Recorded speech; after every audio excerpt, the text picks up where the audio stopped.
Тіл үйретін тефтели дайындайтын боламыз. Видеоны соңына дейін көріңіздер. Алдымен подливын дайындап аламыз. Орташа көлемдегі 2 пиязымызды майдалап, жақсылап турап аламыз. Және 6-7 орташа картоп және үлкен қызанақтың жарты бөлігін ғана алатын боламыз. Осылай майдалап турап алып, қызанағымызды да майдалап тураймыз, ал картопымызды ірі-ірі етіп турайтын боламыз. Дәл видеодағыдай, дәл осылай турап алыңыздар. Барлығын турап дайындап алғаннан кейін біз қазанымызды дайындайтын боламыз. Қызып тұрған қазанымызға 70-80 грамдай сары майымызды құятын боламыз.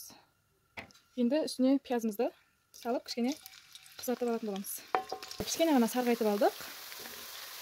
Енді үстіне қызанағымызды және қызанақ пастасын салатын боламыз.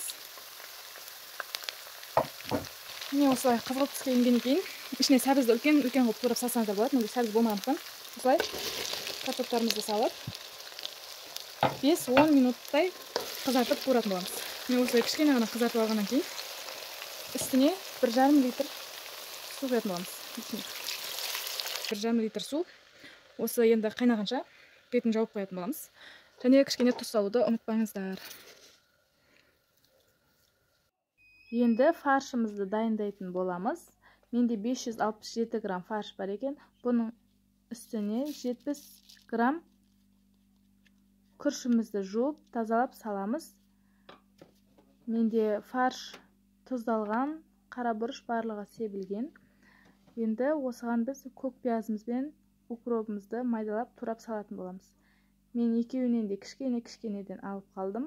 Себебі тамақ дайын болған кезінде бетіне турап салу үшін дәмі кіреді. Осылай майдалап барлығын жақсылап турап фаршымыздың үстіне салатын боламыз. Барлығын осылай турап болғаннан кейін фарштың үстіне салып барлығын жақсылап араластыратын боламыз. Міне осылай араласады. Енді осыны қолымыздың көмегімен домалақтап дайындап аламыз. Қолдарыңызға жабысып қалып жатса, қолдарыңызды сулап жасауға болады. Осындай тым үлкен емес, тым кіші емес, орташа көлемде жасасаңыздар әдемі шығады. Менде 24 штук шықты. Бұл бір үлкен отбасыға жетеді. 8-9 адамдай отбасыға жетеді. Барлығын осы қайнап тұрған суымызға біртіндеп салып, 20-25 минут қақпағын кішкене жауып қайнатып аламыз. Ішіне лавр жапырақтарын салуды ұмытпаңыздар. Осымен біздің тефтелилеріміз дайын. Дәмі өте керемет, барлығының көңілінен шығады. Түрі де, түсі де, дәмі де өте тартымды. Сіздер де үйіңізге жасап көріңіздер. Жасап жатсаңыздар, арнаға тіркеліп, пікір қалдырып, лайк басуды ұмытпаңыздар. Астарыңыз дәмді болсын.